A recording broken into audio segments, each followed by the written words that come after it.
Hello everyone. Continuity और differentiability का आप कॉन्सेप्ट अच्छी तरह से समझ चुके हैं।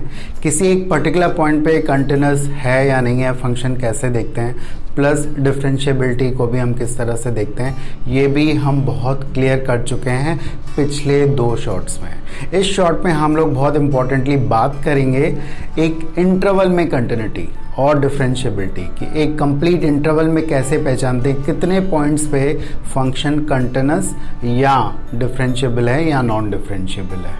उसके लिए हमारा ब्रेकिंग मेथड है, प्लस हम लोग यूज़ करेंगे यहाँ पे ग्राफ्स को, जिसके थ्रू हमारा काम बहुत आसान होने वाला है।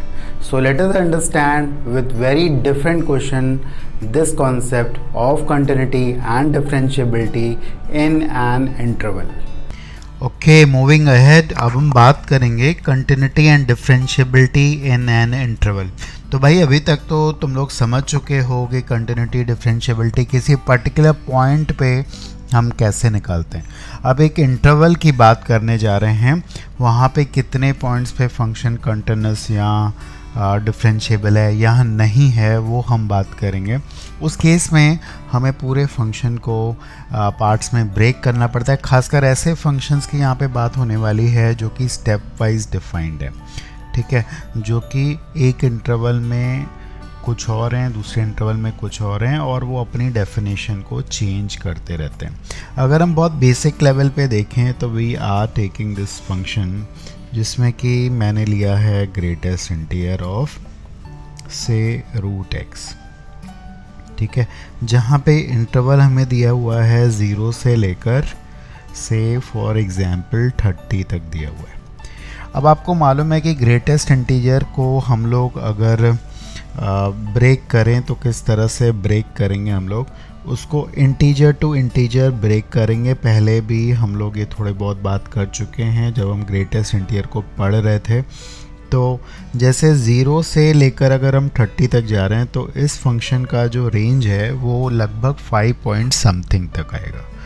तो आप ये सोचें कि इसके बीच में इंटीजर्स कितने पड़ेंगे। एक पड़ेगा 1, फिर पड़ेगा 2, फिर पड़ेगा 3, फिर पड़ेगा 5, उसके बाद कोई इंटीजर नहीं पड़ेगा।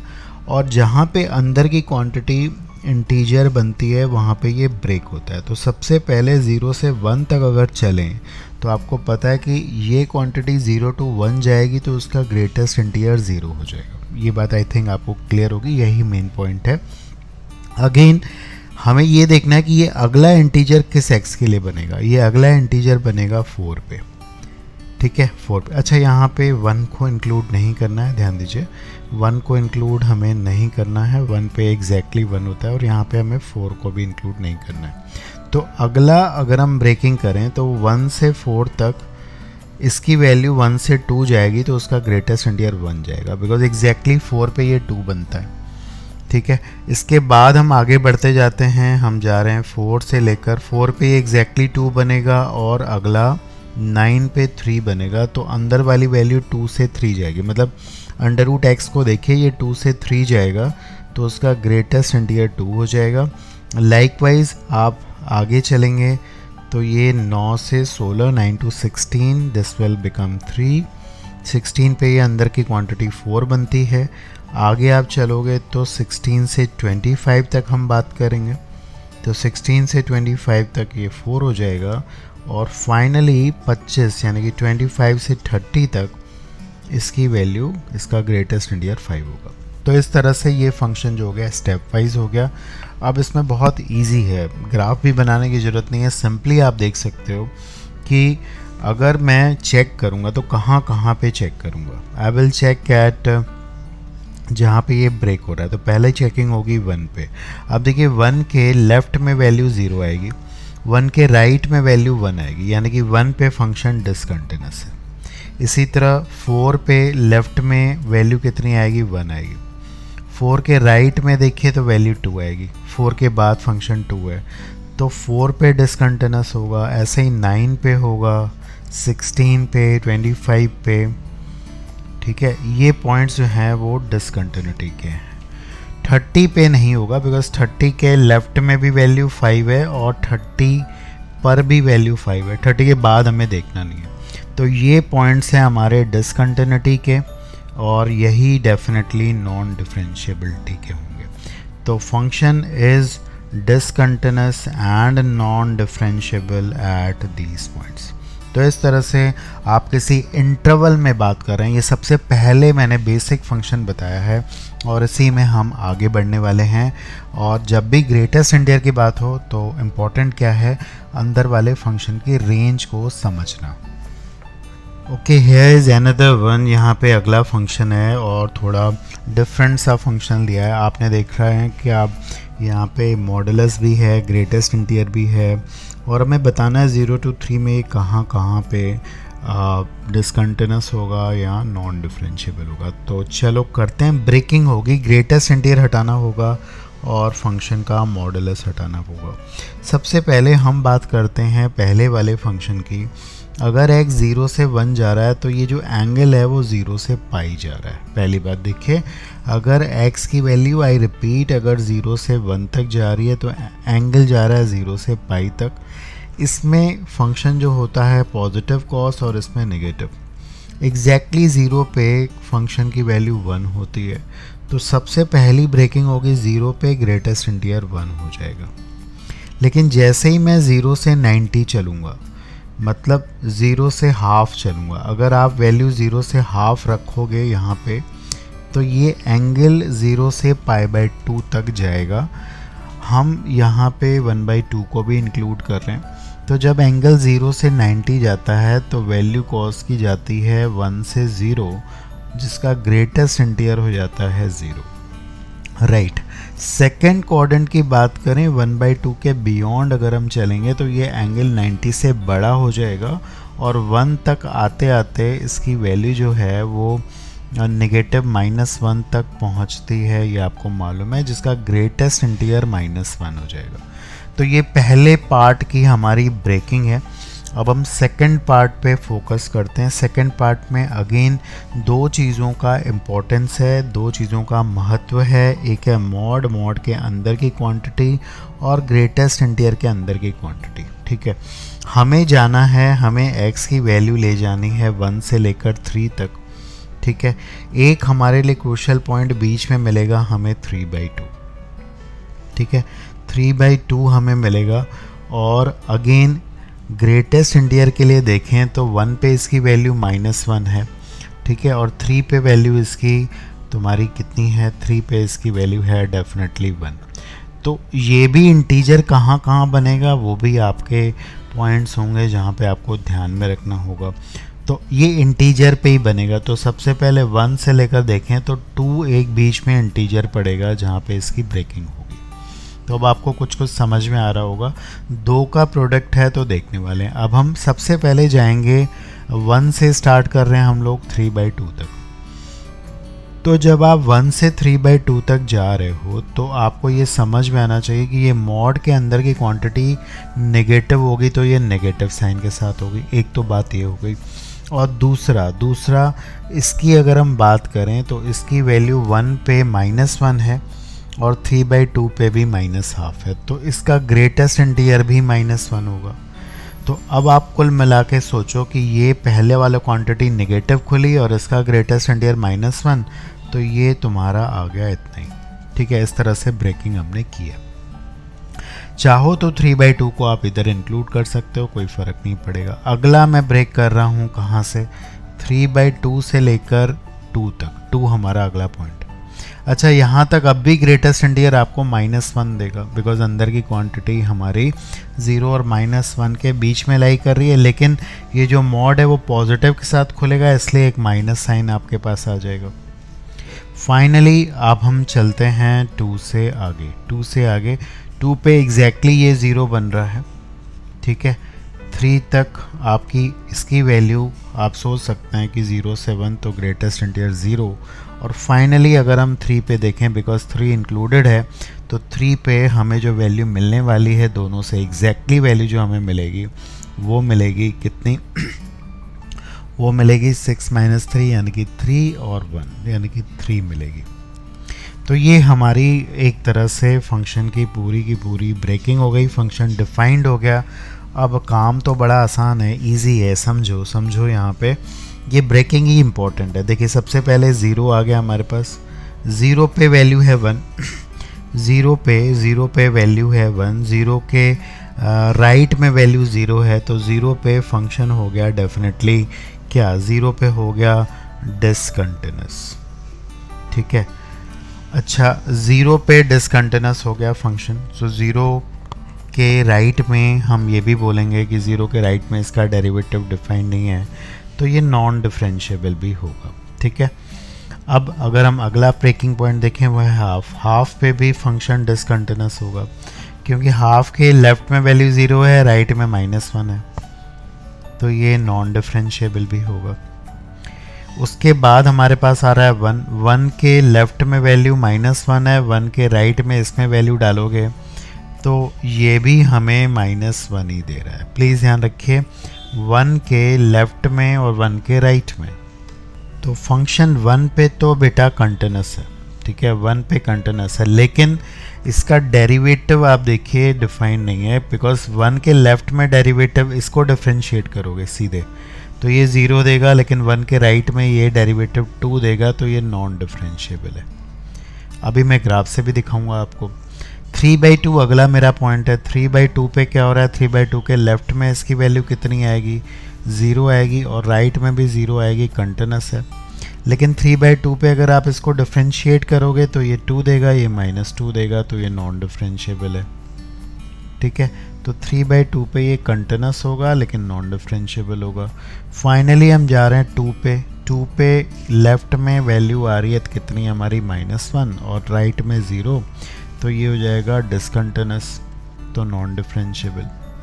3 के लेफ्ट में 0 है और 3 पे वैल्यू है, तो 3 पे भी ये डिसकंटिन्यूस हो गया और नॉन डिफरेंशिएबल हो गया। तो कुल मिला के बात हमारी इतनी सी है, ध्यान दो, ये है हमारी पूरी की पूरी कहानी। अब अगर हम इसको थोड़ा सा ग्राफ से देखें तो आपको और अच्छे से मैं समझा सकता हूँ। देखें तो एक छोटे से ग्राफ से आपको बता रहा हूँ। देखिए 0 पे एग्जैक्टली वैल्यू फंक्शन की है 1।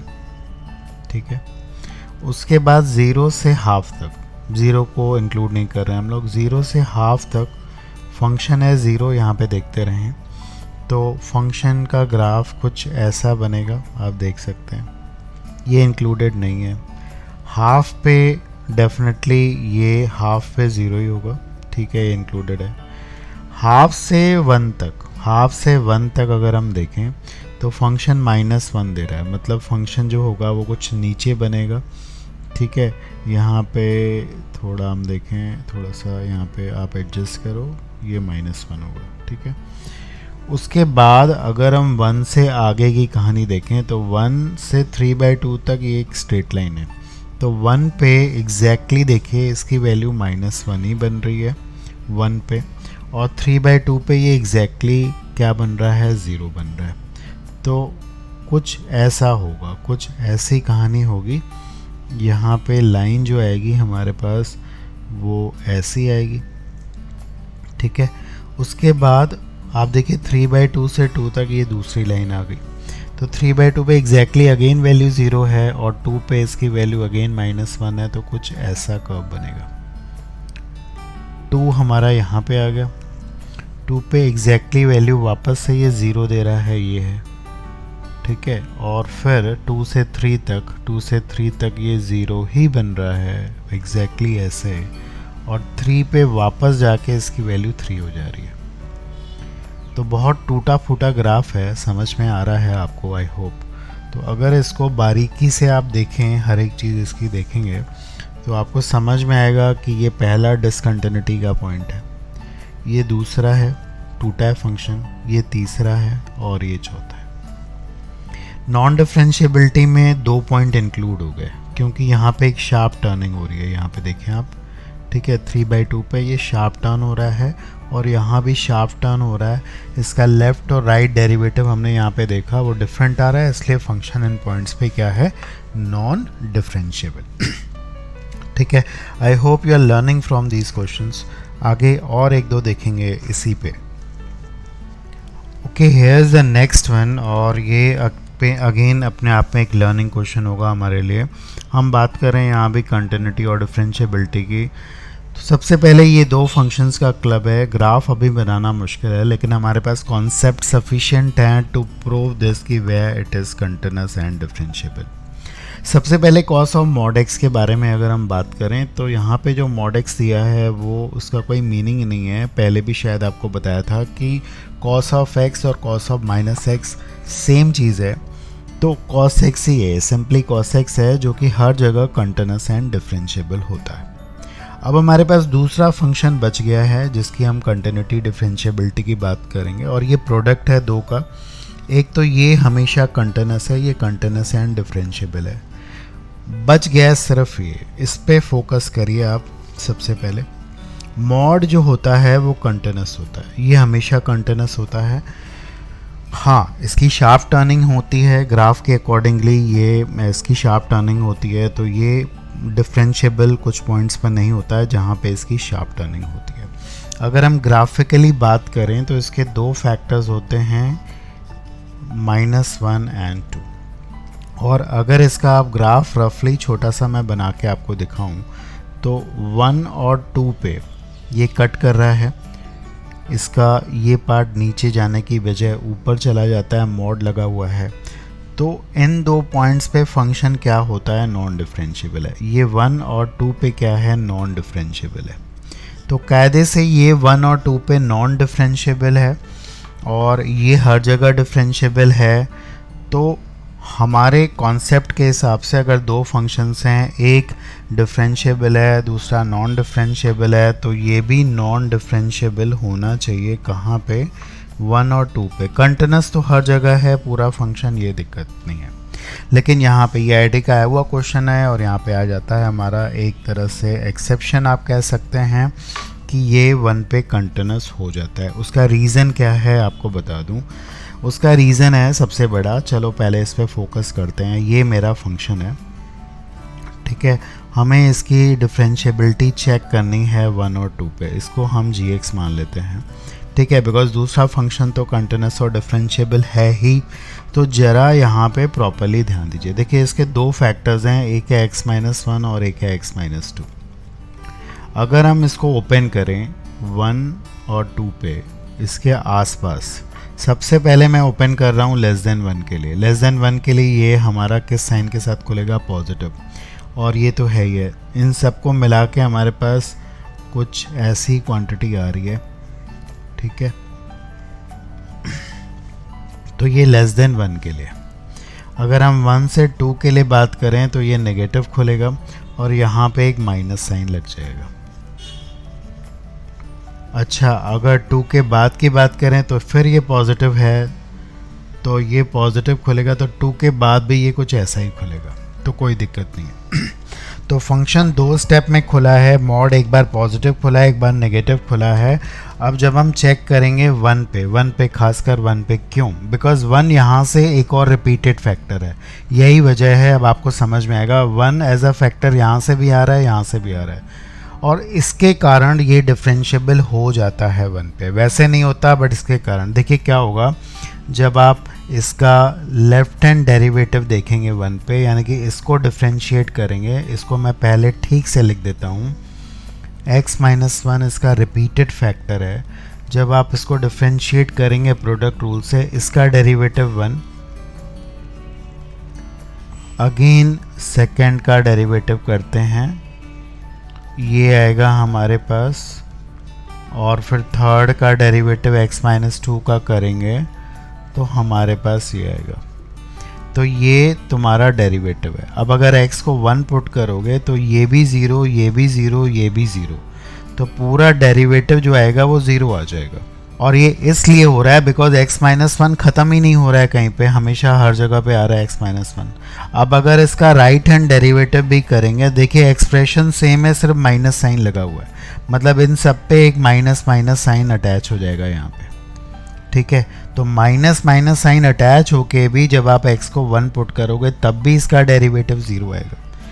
तो सिर्फ माइनस का ही फ़र्क पड़ा, लेकिन 0 आ गया। वैल्यू 0 आ रही है, और 0 क्यों आ रही है प्लीज़ समझिए। ऐसा x-2 पे नहीं होगा, 2 पे हमने बोला ये नॉन डिफरेंशिएबल है और अब भी रहेगा, बिकॉज जब आप डिफरेंशिएट करके 2 के लेफ्ट में इसको करोगे ये और 2 के राइट में ये, तो 2 पे आपका डेरिवेटिव एक पॉजिटिव आएगा, नेगेटिव भी आएगा, क्योंकि 2 रिपीटेड फैक्टर नहीं x-2, वो ख़त्म हो जा रहा है, इस टर्म में ख़त्म हो जा रहा है। तो जब आप इसमें 2 डालने पर ये दोनों तो ज़ीरो देंगे, बट ये ज़ीरो नहीं देगा, जिसकी वजह से एक बार साइन प्लस आएगा, एक बार माइनस आएगा, और लेफ्ट हैंड और राइट हैंड डेरिवेटिव इसके अलग अलग हो जाएंगे।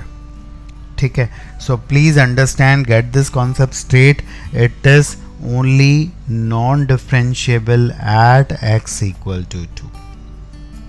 So please do remember this as an exception, as a concept.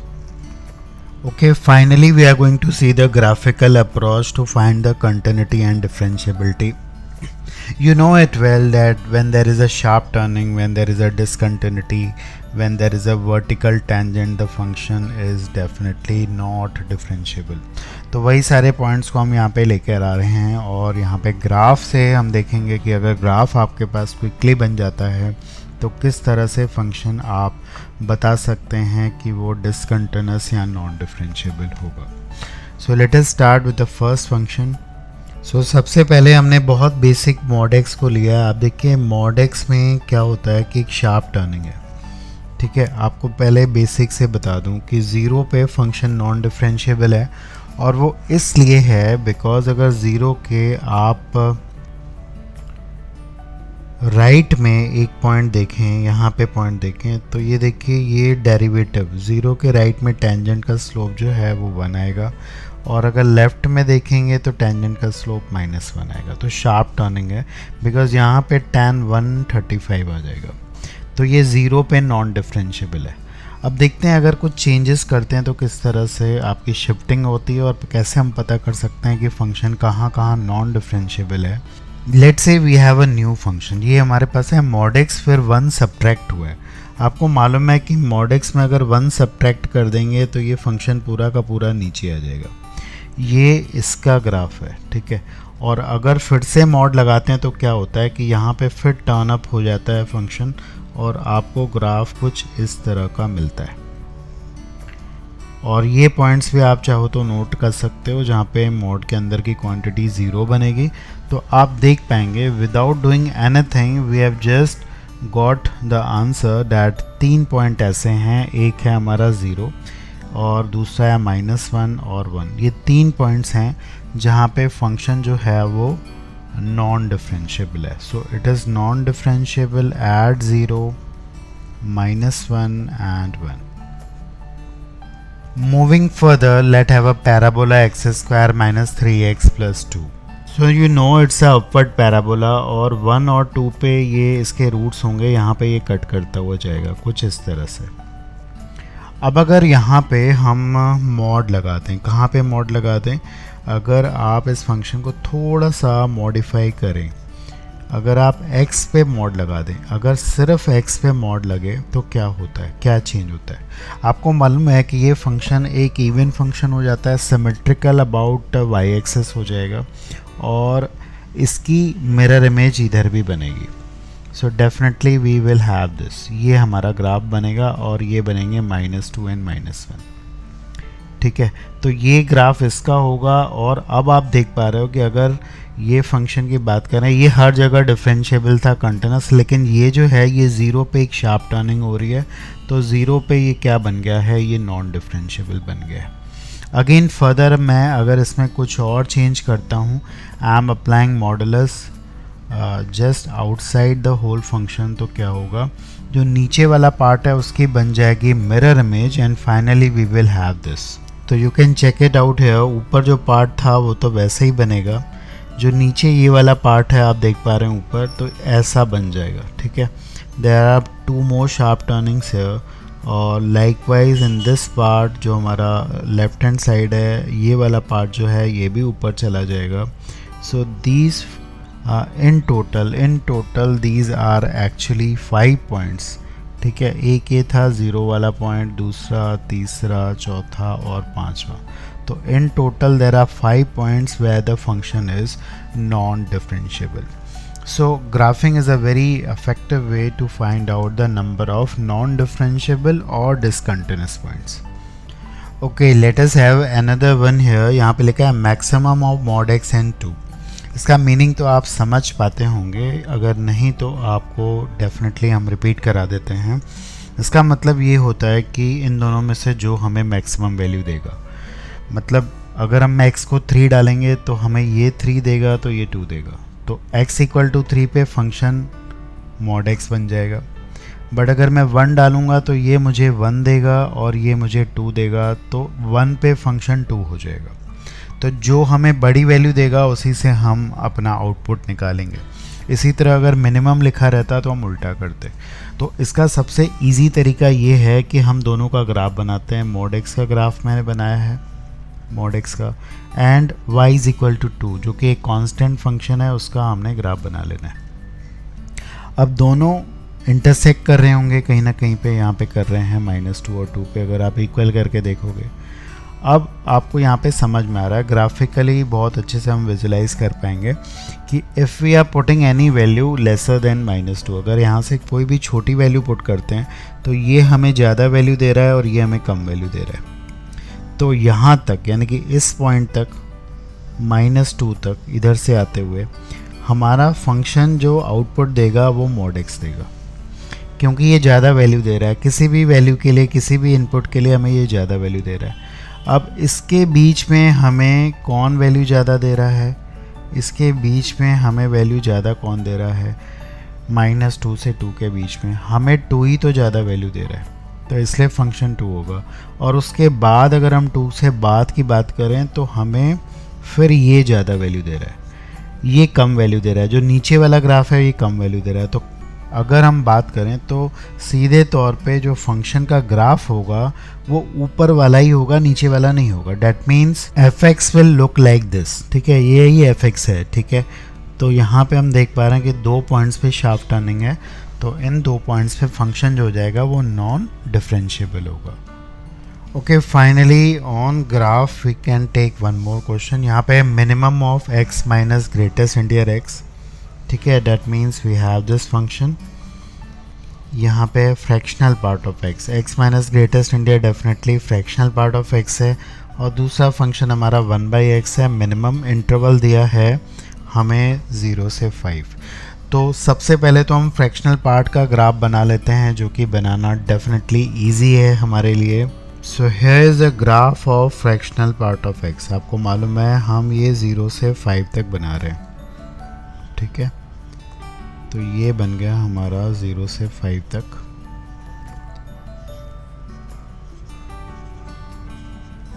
Eight 5 it is this. Now 1/x। अब इसको थोड़ा सा ध्यान से बनाना आप लोग। 1/x का ग्राफ पता है हमें कैसे बनता है, बट कहाँ से जाएगा? देखिए यहाँ से जाएगा, बट आप चेक करेंगे 1 पे ये ना ऊपर से जाएगा ना नीचे से, बिल्कुल एग्जैक्टली यहाँ से जाएगा, बिकॉज 1 पे इसकी वैल्यू 1 होती है, और उसके बाद ये नीचे जाएगा, राइट। तो ये 1/x का ग्राफ है। अब हम फाइनली चलते हैं इसके मिनिमम वैल्यू पे। So if you can look here, 0 से लेकर इस पॉइंट तक मिनिमम तो ये ग्राफ देगा, तो फंक्शन यही होगा। अच्छा, इस पॉइंट पे ये नहीं मिनिमम देगा, ये वाली पॉइंट मिनिमम होगा। अगेन इस पॉइंट तक ये मिनिमम देगा बिकॉज ये नीचे है, फिर ये नीचे आ जाएगा, ये मिनिमम देगा इस पॉइंट तक, ठीक है। इस पॉइंट पे भी यहाँ पे हम सर्कल बना रहे हैं बिकॉज ये हमारी मिनिमम वैल्यू आ रही है। I hope you are getting the concept, आपको समझ में आ रहा होगा। अगेन हम आगे बढ़ें तो ये हो गया मेरा ग्राफ, ठीक है। उसके बाद फिर ऐसे चलेगा, फिर यहाँ पे मिनिमम, और फिर वापस से ये आ जाएगा, आप देखिए, फिर ये वाला पार्ट चलेगा, ठीक है। फिर यहाँ तक ऐसा होगा, फिर ये आ जाएगा मिनिमम, फिर ऐसे चलता जाएगा, और यहाँ तक हम बात करें तो ये चीज़ आ जाएगी हमारी मिनिमम, और फिर यहाँ पे 0 आ जाएगा। तो जो येलो वाला ग्राफ है कुल मिला के ये हमें मिनिमम वैल्यू दे रहा है। तो अगर हम रिमेनिंग पार्ट हटा दें तो ग्राफ कुछ इस टाइप का दिखेगा। आप देखिए डिसकंटिन्यूटी के पॉइंट्स कितने हो गए, अगर आप ध्यान देंगे, एक पॉइंट ये है, दूसरा पॉइंट ये है, तीसरा पॉइंट ये है, चौथा और पांचवा। तो there are 5 points of discontinuities. Non differentiability के अगर हम देखें, बिकॉज नॉन डिफरेंशिएबिलिटी में शार्प टर्निंग भी इन्वॉल्व है, तो ये 5 पॉइंट्स तो होंगे ही होंगे। उसके अलावा आप देखिए ये एक शार्प टर्निंग है, यहाँ भी शार्प टर्निंग है 2, 3 और 4, तो 4 पॉइंट में शार्प टर्निंग है। तो टोटल मिला के अगर हम बात करें तो there are 9 points at which the function is non differentiable. So that is all about this chapter, और इसमें हमने काफ़ी कुछ पढ़ लिया है। अब फाइनली डिफरेंशिएबिलिटी आप चेक करना सीखे आए हैं, तो एक पार्ट हम और करेंगे जिसमें हम डेरिवेटिव्स को देखेंगे, और जिसमें कि स्टैंडर्ड रूल्स, प्रोडक्ट और डिवीज़न रूल और लॉगरिथम लेके कैसे डिफरेंशिएट करते हैं। तो we will understand all about the rules of differentiation, and then we are going to apply in the application of derivatives. Thank you.